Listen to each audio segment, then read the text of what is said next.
if you haven't met me, I know you all have met me over here, but if you haven't met me, I'm Drew Thomas. I'm the head of school here at Great Hearts Harveston. Welcome to our first ever Constitution Day celebration. It's great to see you parents here and certainly you students and teachers and administrators. I want to introduce you all to some very important people, our students. They've been learning about the Constitution's significance, and today they're going to share their knowledge and enthusiasm with you. Why are we celebrating the Constitution in this month of September? Well, it's because the Constitution was signed on September 17th, 1787.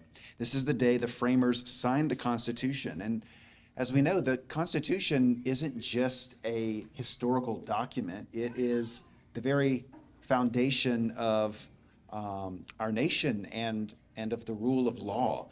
And so it established our government's structure and also the freedoms that we enjoy and that are protected by the Constitution. So celebrating Constitution Day honors the framers' vision, and it allows us to reflect on the values that unite us as Americans and shape our nation. I'm really excited to share this day with you as we celebrate the spirit of what the Constitution represents, the spirit of justice and liberty and democracy, freedom. So thank you very much for being here. We hope you enjoy the day. I'm going to call up our students to begin. We, the people of the United States, in order to form a more perfect union, establish justice, ensure domestic tranquility, provide for the common defense, promote the general welfare, and secure the blessings of liberty to ourselves and our posterity, do ordain and establish this Constitution for the United States of America. Decades after the Constitution was written, the nation faced its greatest test during the Civil War. President Abraham Lincoln reminded the people that the promise of liberty and equality set forth in our founding still guided the country, even in its darkest hour. 77 years ago, our fathers brought forth on this continent a new nation, conceived in liberty and dedicated to the proposition that all men are created equal.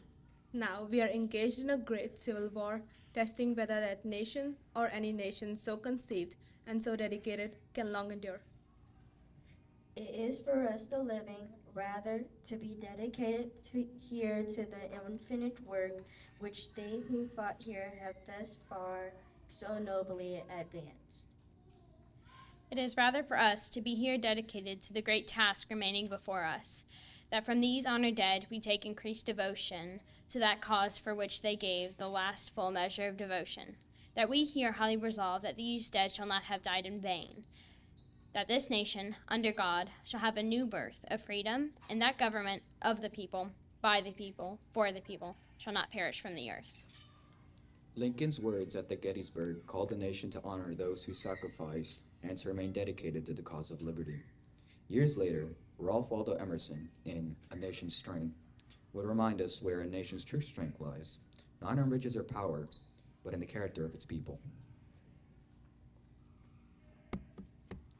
not gold, but only men can make a people great and strong. Men who for truth and honor's sake stand fast and suffer long. Brave men who dare while others sleep, who dare while others fly. They build the nation's pillars deep and lift them to the sky.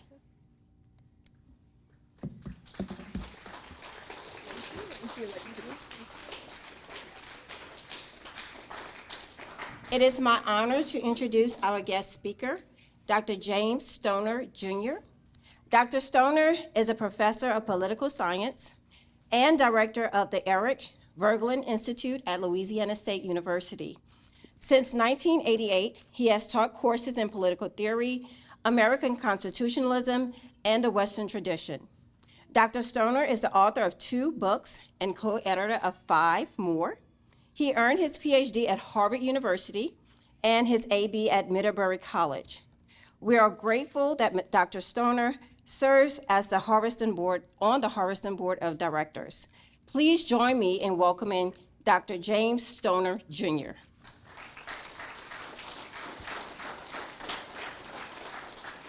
Well, thank you very much, Dr. Clarkson, Dr. Thomas, and all the others for welcoming me. Thank you all for coming and for that wonderful presentation. I knew 2 of those readings, but I didn't know the poem. It was by Ralph Emerson, is that right? And it was written after the war, is that right? Okay, very good. I didn't know that one. I knew he's the one who wrote the one about the revolution too, right? By the rude bridge that, no, that's Emerson, by the rude bridge that arched the flood. Do you know that one? Have you memorized that one yet? That's next year, no, this year, because that's about the Battle of Concord, which was in 1775, so that has its 250th anniversary here. When I went to graduate school in Massachusetts, I went out and saw Emerson's home, and they explained to me, this was a few years after the bicentennial, the 200th anniversary of the Revolution, a lot of celebrations at that time.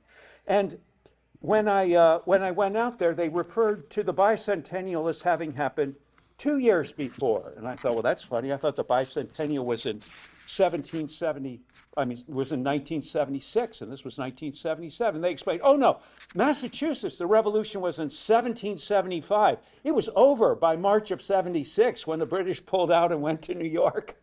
So they have a different view of things up there. But that, so Emerson is right on time today. Well, I want to talk today, in the few minutes I have, about the relationship between the Declaration of Independence and the Constitution.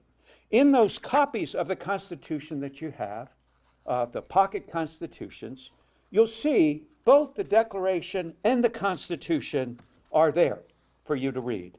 And the Declaration was written in 1776, as you know. The Constitution drafted in 1787, and it goes into effect in 1789 after being ratified. But Declaration and the Constitution, we put them together, or they often put them together in a little pamphlet or book, but their spirits seem in some way really different. The Declaration proclaimed a revolution. The Constitution was an act of reform. And revolution and reform are often seem to be really different alternatives. They're both about change, but one is about change that involves a fight and even violence, and the other about peaceful change ordinarily. The Declaration is seen as a radical document, separating the Americans from English government, but even more than that, establishing a different understanding of what government is than what the British held, and what most Europeans held at the time. Whereas the Constitution sets up a government meant to be as strong as the governments of Europe, and meant to be able to be their equal, and in fact, looking a bit like them. The Revolution overthrows a king, and the American Constitution sets up a president with powers that are relatively similar to those of a king, especially in the hands of certain presidents.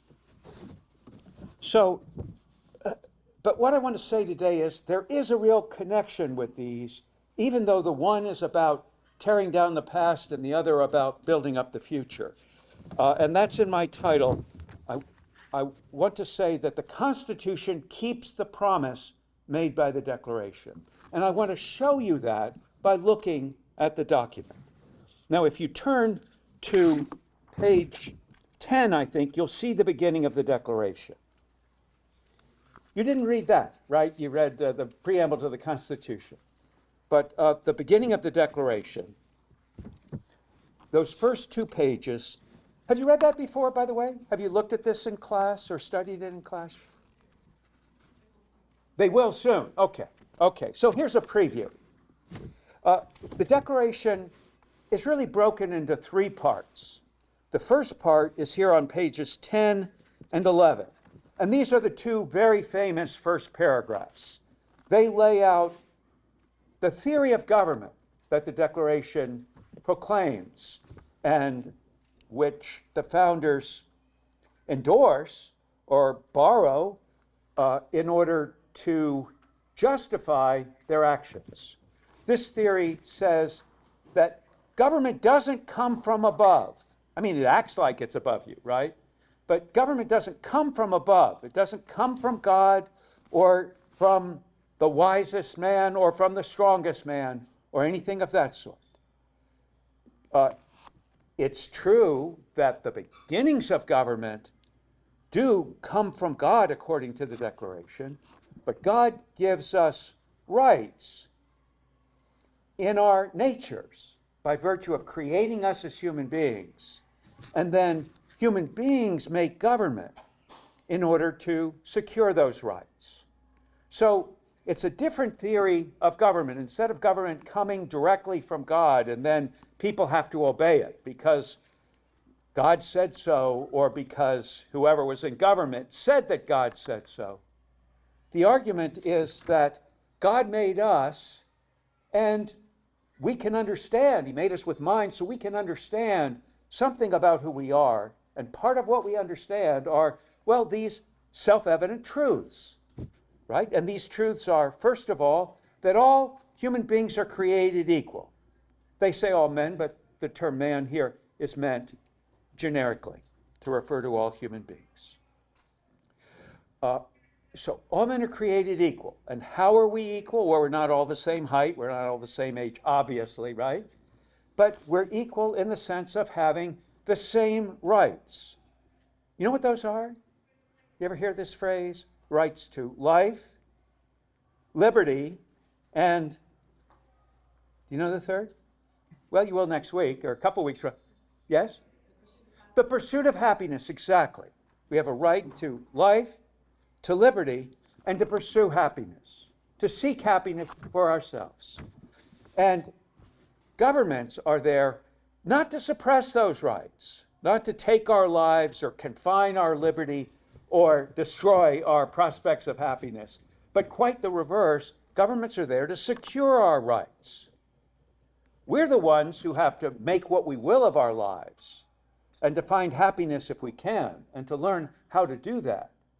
But it's not that government's going to tell us that or make us happy. Government is not going to make you happy. You probably know that already, right? And it's complex to see how government makes you free, but that's what they're seeking. And the flip side of that is this: if God gives us rights, so we start with these rights, and then human beings make government to protect those rights, then if a government doesn't protect those rights, then what happens? Well, that's the third, really, of the self-evident truths. That if government becomes destructive of its end, if it violates rights instead of protecting rights, then people have a right to alter or abolish it. That's the phrase. To change it. To throw it off and to establish a new government. It's not that we can do without government. Might be nice if we could. But you see, people have a tendency to violate one another's rights. Sometimes accidentally. Sometimes intentionally. They take for themselves and don't think about the others around them. You've had some experience with this, maybe? Yes, of course you have. Everybody has. So you can't do without government, but you can make a choice. Say the American founders. You can make a choice about what government could be. Now, what they have to prove to justify their revolution is that the British have been violating their rights. That the British government has become, well, he says, have turned themselves into a despotic government. You ever heard that word, despotism? Or heard someone referred to as a despot? Maybe you know the word tyrant or the word tyranny. Despot is a word that comes from the Greek language. And a despotes in Greek, you study classical languages, you know some of this, right? So despotes in Greek, does anyone know what that is? You haven't done Greek, you've done Latin, is that?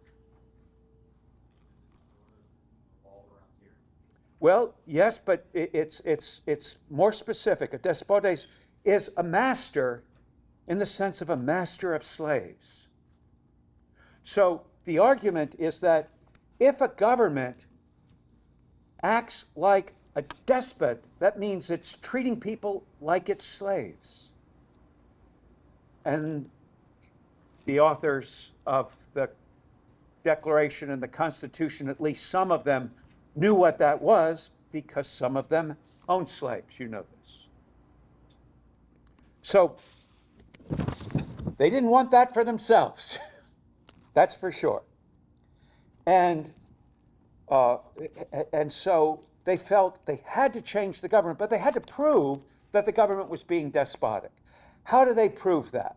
Well, that's the long middle section of the Declaration. So if you go back to your book again, you see, or your little booklet, you'll see on page 11 towards the bottom, there begins a long list of things. They call them facts submitted to a candid world. Do you see that's the last sentence of the long paragraph there on page 11? To prove this, to prove that the government's become despotic, let these facts be submitted to a candid world, they say. And then they list things that the king has done. He has refused his assent to laws most wholesome and necessary for the public good. He's forbidden governors to pass laws of immediate and pressing importance unless suspended in their operation until his assent should be obtained, and so on and so forth, right? The long list. He has. If you turn the page, on page 13, there are more of these charges. He has done this, he has done that. And then they say, towards about two-thirds of the way down the page, see if you see this on page 13. He has combined with others to subject us to a jurisdiction foreign to our Constitution and unacknowledged by our laws, giving his assent to their acts of pretended legislation. Now, what Constitution are they referring to here? Do you know? This is a stumper. Most scholars don't even pay attention to this. It can't be this one, you see. Why not? The Declaration is written in 1776, and the Constitution isn't written until 1787. So they're not seers. It's not that they had some crystal ball or some magic glass or something where they could see through and speak about a Constitution that wasn't there yet. They're referring, yes? It would be the English or the British Constitution, yes, or the British Constitution of North America. Very good. And where is that written? Anybody print that up, or you ever seen a copy of that? See, no one's seen a copy of that because it's unwritten. The British have an unwritten constitution. And so part of what's new about our Constitution is that it's in writing. Actually, by the time they write the Constitution of the United States in Philadelphia, there have been a number of other written constitutions that have been developed, but they were developed by the individual states. 11 of the states wrote constitutions between 1776 and I think it's 1784. So a decade before, roughly, the U.S. Constitution was written. So they came with a lot of practice in writing constitutions. But writing constitutions was a new idea. It was a matter of putting in writing something that they were used to having unwritten, used to having as just so. Now, are there any rules you obey that you don't have in writing? You have any rules here? You have a lot of rules here at school, right? Can we talk? Dr. Thomas, if you're still here, just cover your ears now because I want them to speak honestly here. You have rules, right? You have a lot of rules. You have big rule book. You probably have a rule book that is longer than the Constitution of the United States. Is that right? I think so. But you probably also have some rules that aren't written down, right? I mean, things teachers will say, sit up straight, they'll say. Oh, now y'all did it, you see. So, sit up straight, or don't speak while another's speaking. That's probably not even in the rule book, right? Because it's so fundamental and obvious. If you wait your turn to speak or something like that, I bet that isn't even in the rule book, is it? Because people know that. You know that, right? You know that from having been in school. Yes. What's that? Oh, it's written on the board. It's written on the board? All these rules are written on the board?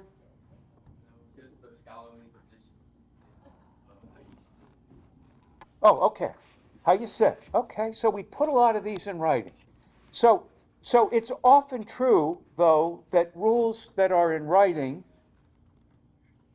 were actually rules first that were just in speaking, or they were practices.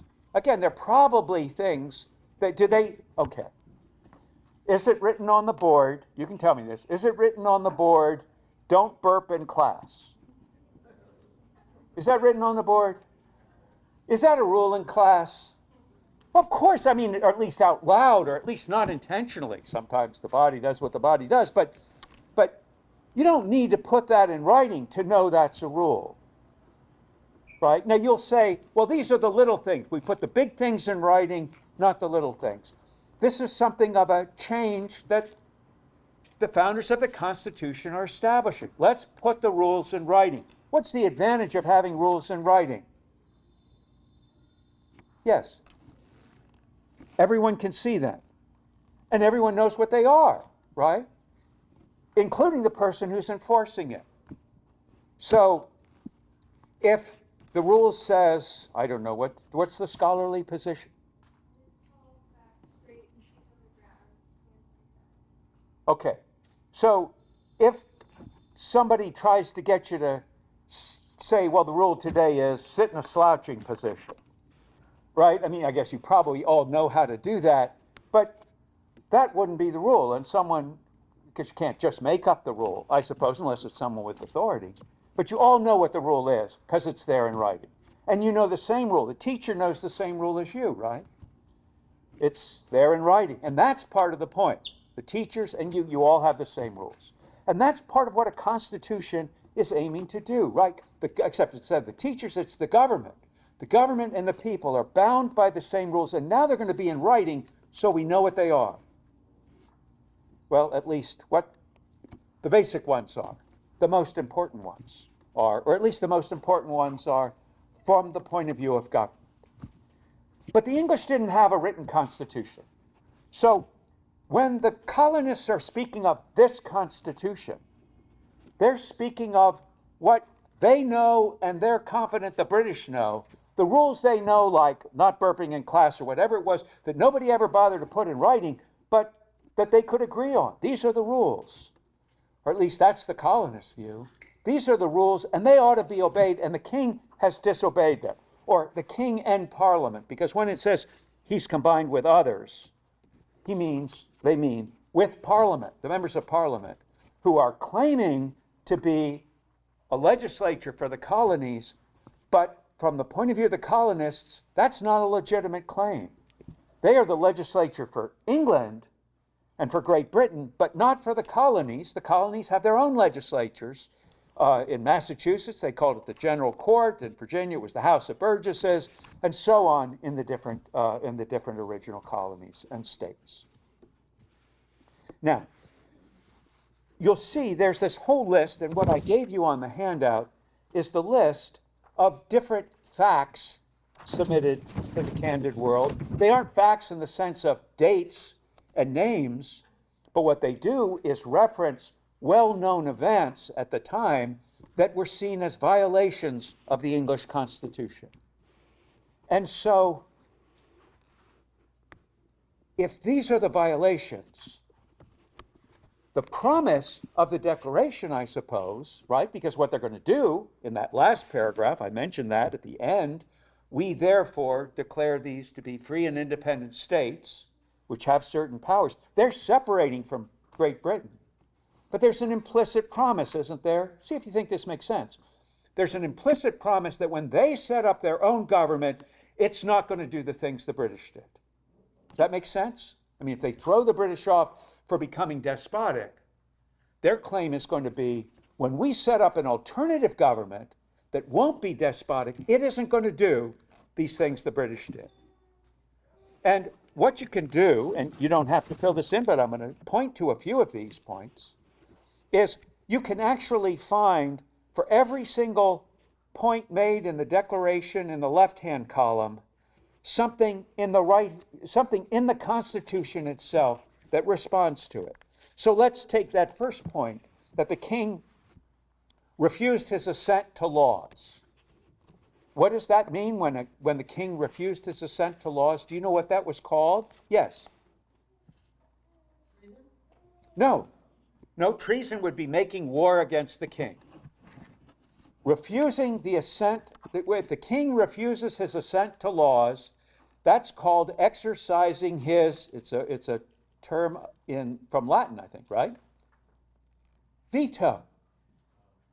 Veto, or his negative. Because according to the British Constitution, any law that was made by Parliament or any law made by the assemblies in North America, the North American colonies, had to receive the assent of the king before it became a law. And if the king didn't give his assent, it didn't become a law. So in Great Britain, the king could simply veto an act, and that was the end of the act.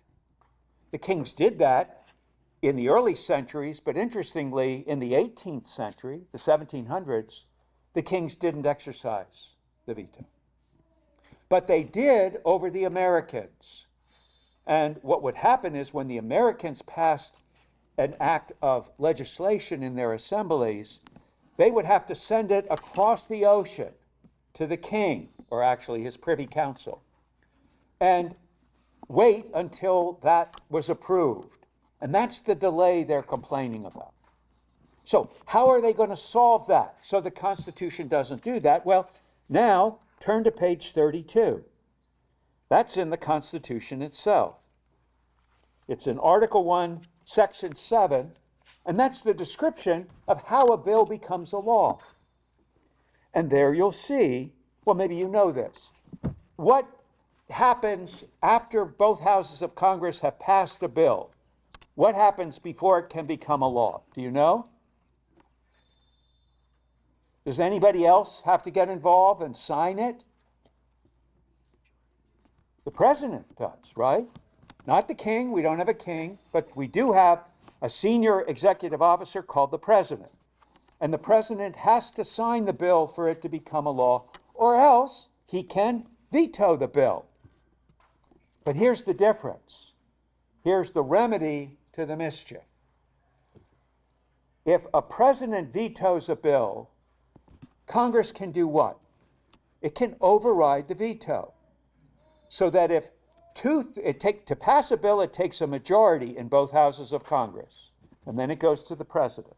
But if the president vetoes the bill, if 2/3 of both houses of Congress repass the bill, it becomes a law whether the president wants it to or not. So you see, a president can't do what a king could and refuse his assent. All he can do is send the bill back, and if Congress really wants it, that is to say, wants it enough that 2/3 of them agree, then it can become a law without his signature. And by the way, he has to do that within 10 days. Well, Sundays accepted, it says. He has to do it within 10 days, so none of this delay that they were complaining about. And see, if you start going down the list, you'll see that the things they complain of, they find a remedy for. Is this pretty technical and pretty specific? Well, yes, at some level it is. But they're trying to solve the problem, not by saying, we'll throw the bad guys out and our guys will be good guys. That's the oldest idea in politics, and it's also the one that generally proves not to be so, because you throw the rascals out, and guess what? The guys who threw them out soon enough become rascals themselves, or at least they're rascals to 51% of to 49% of the people or whatnot. And that's what they're trying to prevent. They're trying to develop a system that draws on the British Constitution, but puts it in writing and improves upon it. That's what they're doing in these details of the Constitution. That's why the details really matter. And the person who masters the details is the one who's going to, well, he may not get what he wants, or she may not get what she wants out of American politics, but you can be sure that you're not going to get what you want out of American politics if you don't master the details of the Constitution. But on the other hand, anyone who masters them has an equal chance of figuring out how to make the Constitution work for them. So, to take another example, he has made judges dependent on his will. You'll see that in, what would that be? That would be page 12, probably, huh? One of the complaints. Yes, top page 13, thank you. He's made judges dependent on his will alone for the tenure of their offices. How do they change that? How do they fix that in the Constitution? Well, in Article 3, the article about courts, they make judges independent. They have their office on good behavior. So no one can say, I don't like this judge, and throw him out. Not even the president, especially not the president. This particular president has complained a lot about judges, but the judges still have their job. He can do absolutely nothing to remove a federal judge because they hold their office on good behavior. Now, if they misbehave, there's a process for removing them. They can be removed by impeachment, which requires both houses of Congress, the House of Representatives to bring the charge, the Senate to hold a trial. You know how many justices of the United States have been impeached? Yes. What are their names? See, I think it's only one. And he was not removed, Samuel Chase. There have been a few other federal judges who've been impeached and even removed. Just a few, and only in the last 40 years, if I'm not mistaken. But you're right, it's very few. It hasn't been used because the judges, I guess, have generally been on good behavior. Whatever that means, that's part of the question. But you see, there's a remedy for that mischief. And this runs through, I'm not going to go through in detail, but you can do it if your teachers want to assign you that worksheet later on in the semester after you've studied the Constitution. I do want to point out, though, something after those lists, or at the end of the list. Back to the Declaration now. Page 14. After that long list of acts that were made with Parliament that are considered unconstitutional acts, there's a return to the lists that say he has, right? You saw how there's a list that says for this, for that, for that. Those are the acts of pretended legislation. And then the accusations against the king. He has done this, he has done that. And now they say he has abdicated government here by declaring us out of his protection and waging war against us. That refers to the fighting that was going on in Massachusetts and elsewhere already when the Declaration was written, mostly Massachusetts. He's plundered our seas, etc. He's transporting large armies of foreign mercenaries. Who were they, the foreign mercenaries? Do you know? Yes. Yes, the Germans are Hessians. Right, exactly.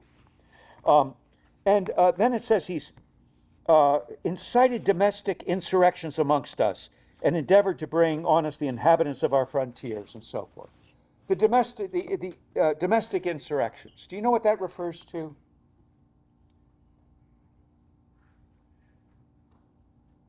Anyone want to try?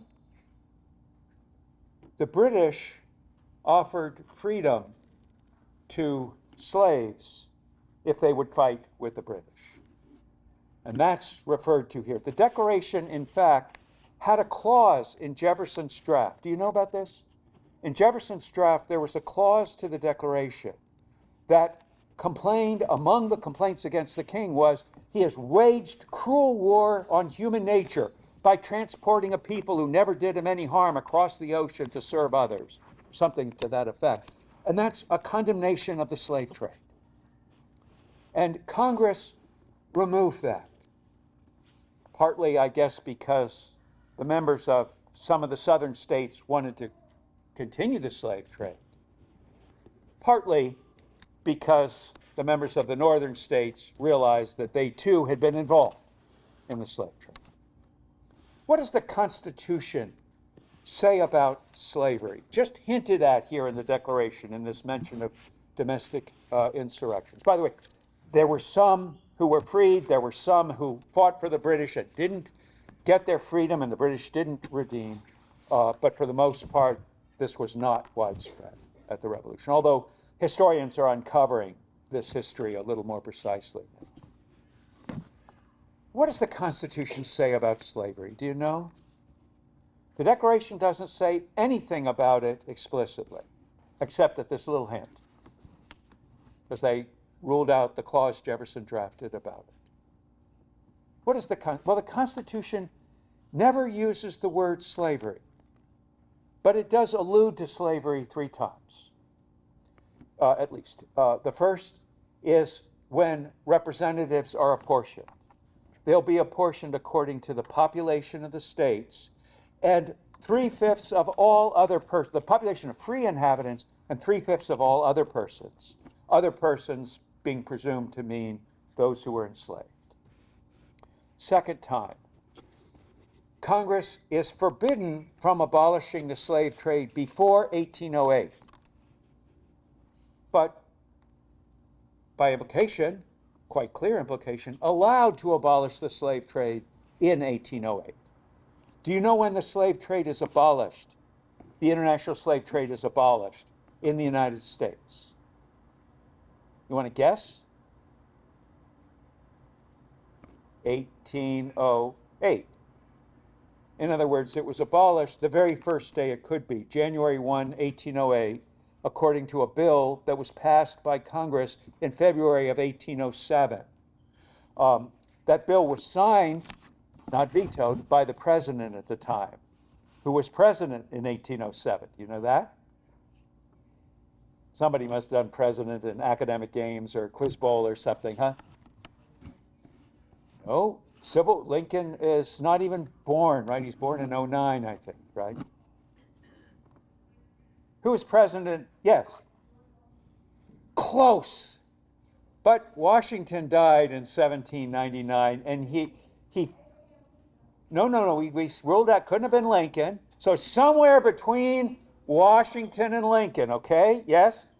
Thomas Jefferson. Okay, you got it back there too? Good. Very good. Thomas Jefferson. So of all things, Thomas Jefferson, notorious as a slave owner himself. Everyone knew that. But he is the one who had penned the argument, accusing the king of being responsible for slavery. And he actually signs that bill that abolishes not slavery, but the international slave trade in 1808. That's the second time. The third time, it's probably the most notorious time. That's in Article Article 6, right? Which is the Fugitive Slave Clause.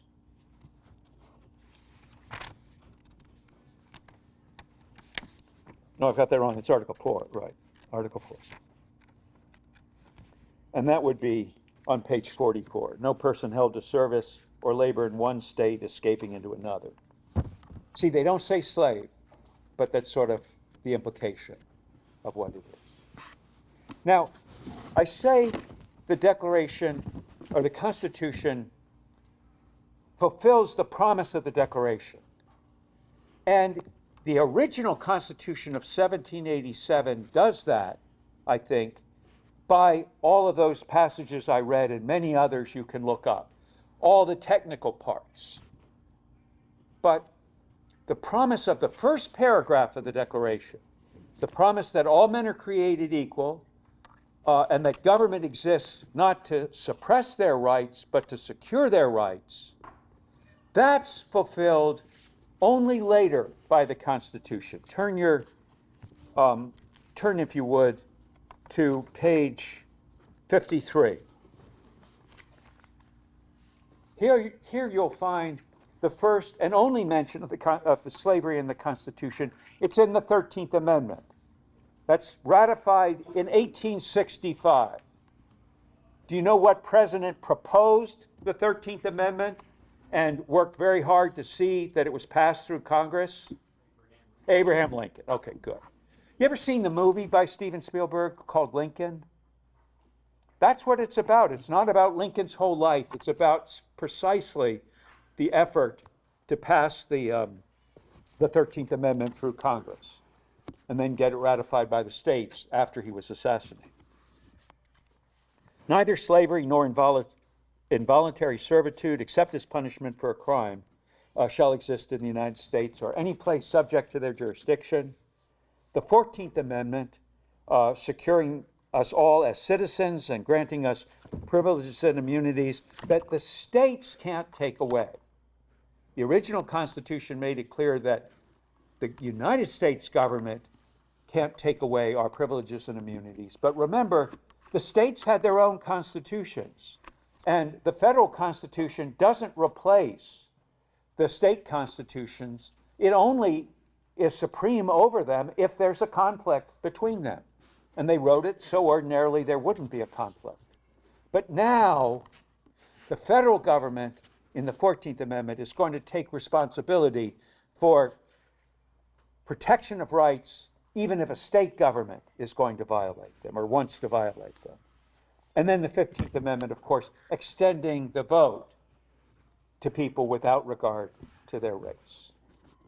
So the full answer to that question of whether the Constitution fulfills the promise of the Declaration, I think it's aiming to from the beginning. And you see that in the actions they take in constructing institutions that will be free from the defects of the British government. But the fulfillment of the larger principles in the Declaration and the larger principles of the Revolution, the principles that are announced in that, in those first two paragraphs, especially the beginning of the second paragraph, that's fulfilled only by the amendments that come after the Civil War. And with that, I'll open the floor to your questions.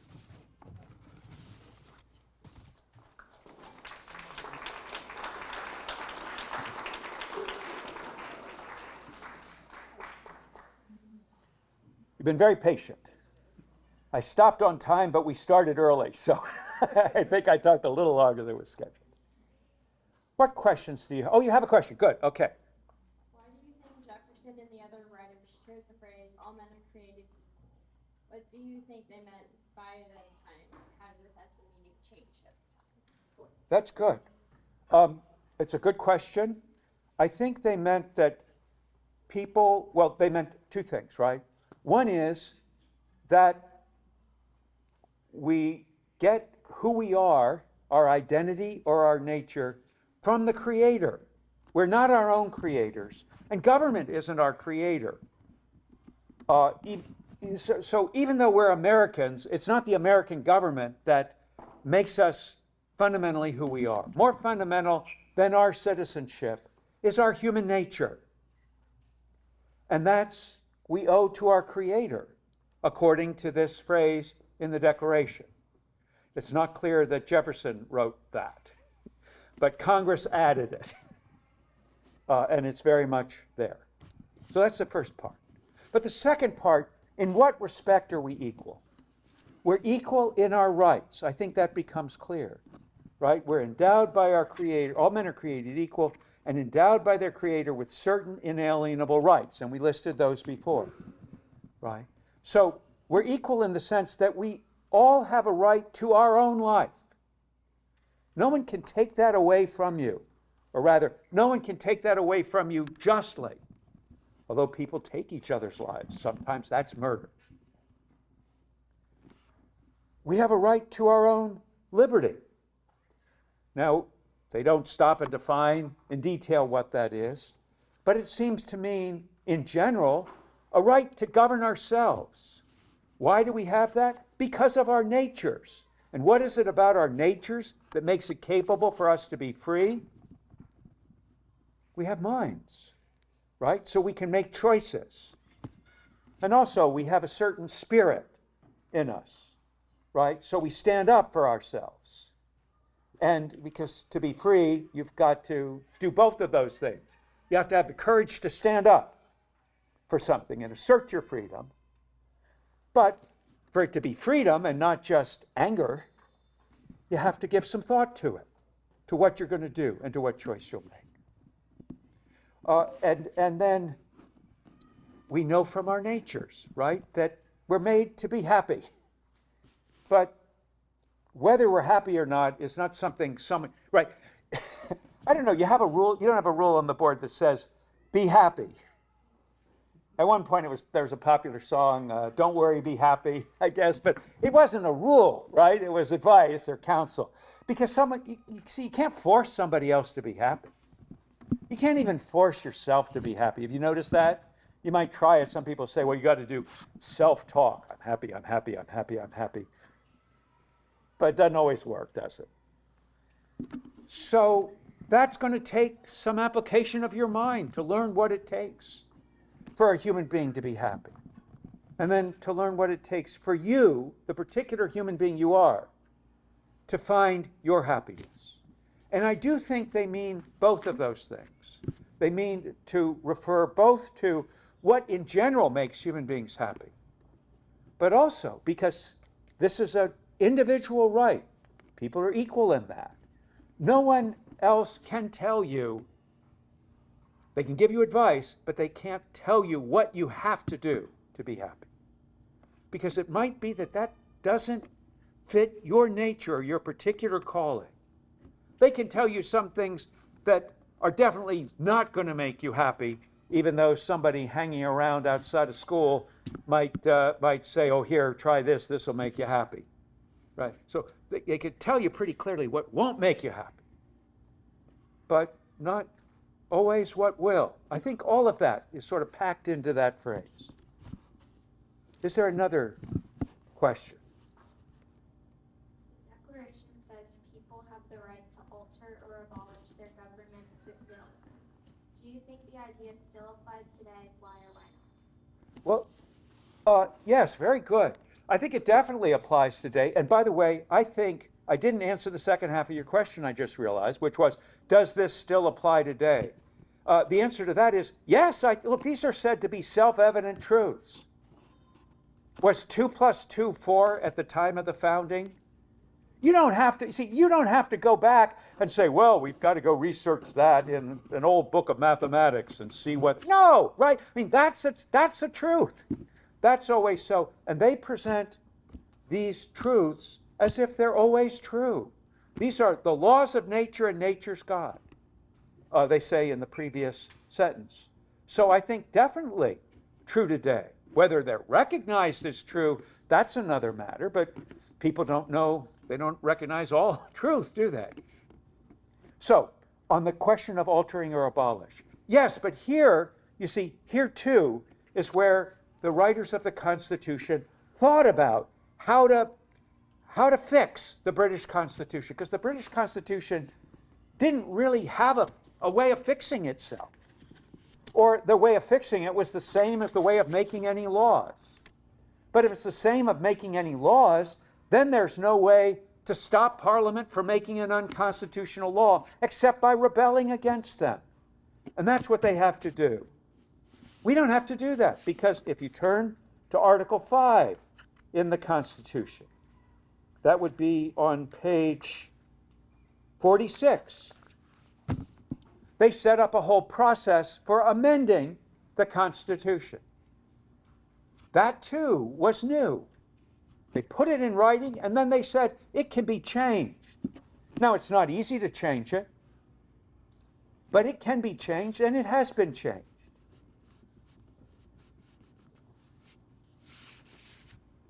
It hasn't been changed a lot. It hasn't been changed recently. One reason being, I think, that there's so much disagreement in America, there's not the kind of agreement you would want to change the Constitution. What does it take to change the Constitution? A 2/3 vote in both houses of Congress, and then a majority vote in the legislatures of 3/4 of the states, or conventions in 3/4 of the states. That's a lot of states. And the states differ about a lot of things, right? You hear people talk about the red states and the blue states, which states tend to be voting Democrat and which tend to be voting Republican. It is not there's not 3/4 in either category, you see. So it's going to be hard to change the Constitution. But the question is, can you work within it? And because there's lots that can be changed within it. And if there is a point on which there could be agreement about change, yes, I think it could be changed. So I think there is a peaceful way of altering the Constitution.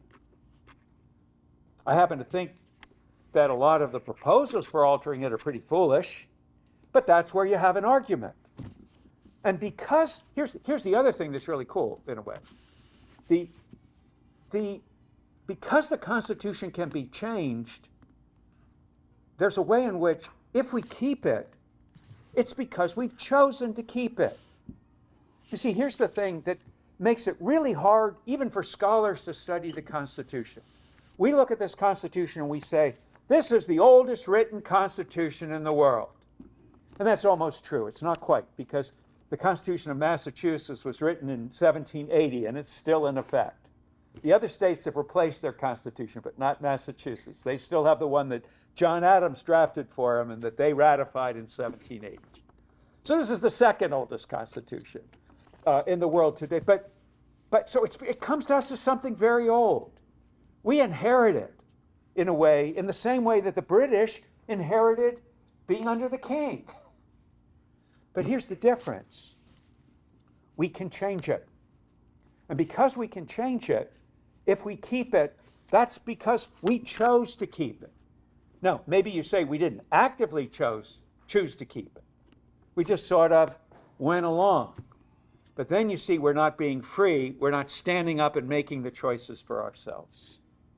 I would advise you, choose the Constitution, at least the Constitution as amended. I wouldn't say you have to sign the original Constitution with its protection of slavery or anything like that. Actually, there's a story about that. You know this story?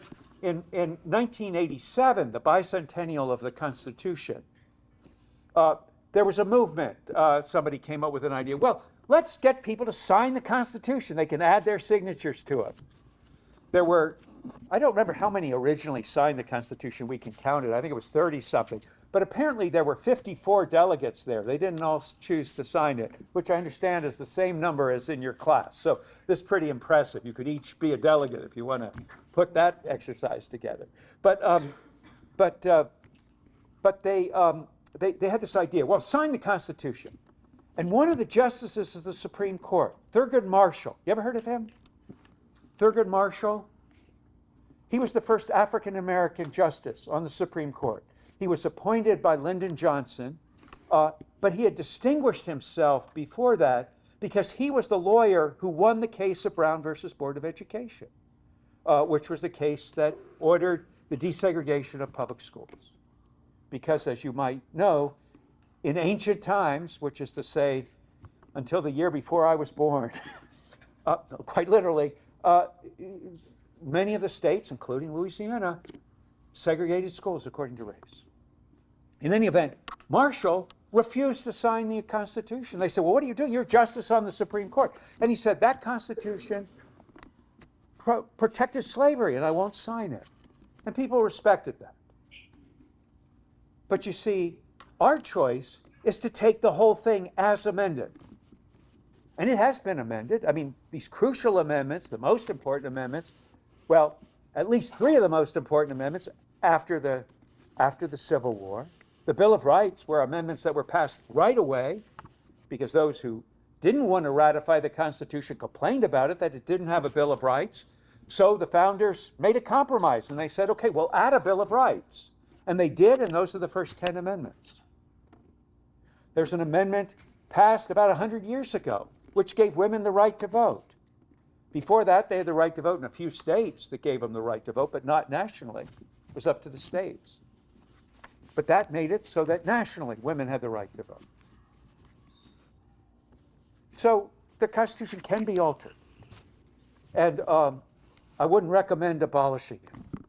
Because, right, what would you put in its place? A kingship? You hear that sometimes now. Well, let's make so-and-so king. But I suspect that if people were nominating kings, they would come up with very different ideas of who that ought to be. And kingship is, well, it's not forever, but it's a lot longer than a presidential term. Good. Are there other questions? Good. Okay, please. Why do you think the founders began the Constitution with the people?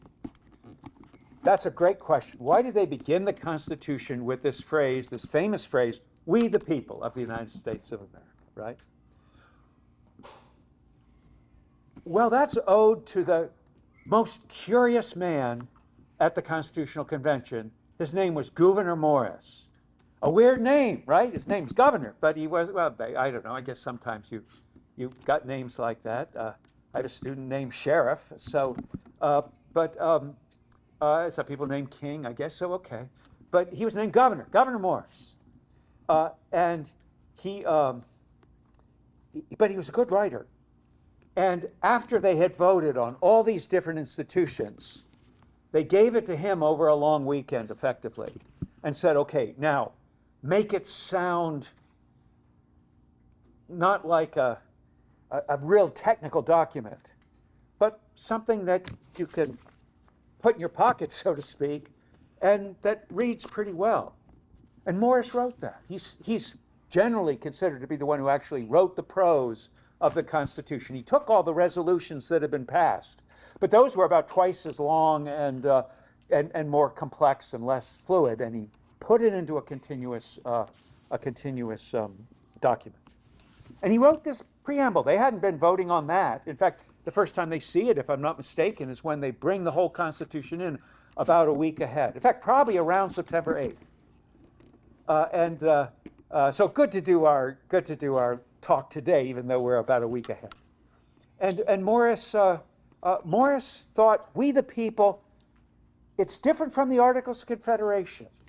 See, the U.S. Constitution is actually the second try for a constitution. So if you don't get something right on your first test, and if you get a second try, that's good. Don't worry. That was true of the Founding Fathers. It took them a few tries too. And on the second try, they write this Constitution. The first try, the Articles of Confederation, it just says delegates of the states. But the idea here was that they were going to find a way through the Constitution of allowing people to keep their states, but binding them together to be citizens of one whole United States as well. So I think it's a good question and a good point. We have time for another one, or are we? We have to call it that. Oh, no. Okay. Well, you'll have to bring up the other ones or send them to. Okay. As we conclude today's event, I want to express our gratitude first to the Jack Miller Center, right, for their generous grant support, and also to Dr. Carol McNamara and Mrs. Carly Menheim for their planning and coordination to help make this event possible. Secondly, a big thank you once again to Dr. Stoner for being with us today. Sharing from his own deep well of knowledge, and also we appreciate very much your support as a member of our board. Thanks to our students, and certainly to our teachers and administrators, Mrs. Goodman and Dr. Clarkston and others for their enthusiasm and hard work, and also thank you to you parents who have come and supported and attended. We appreciate your support. For dismissal, if you have your car line placards, parents, students can leave with you from the front office. So don't go out that back door or anything. Go through the front office. And for safety, please ensure that you sign out your students, okay? And thank you again for being with us to honor the U.S. Constitution. We wish you safe travels on the way home, and we are dismissed. Thank you very much.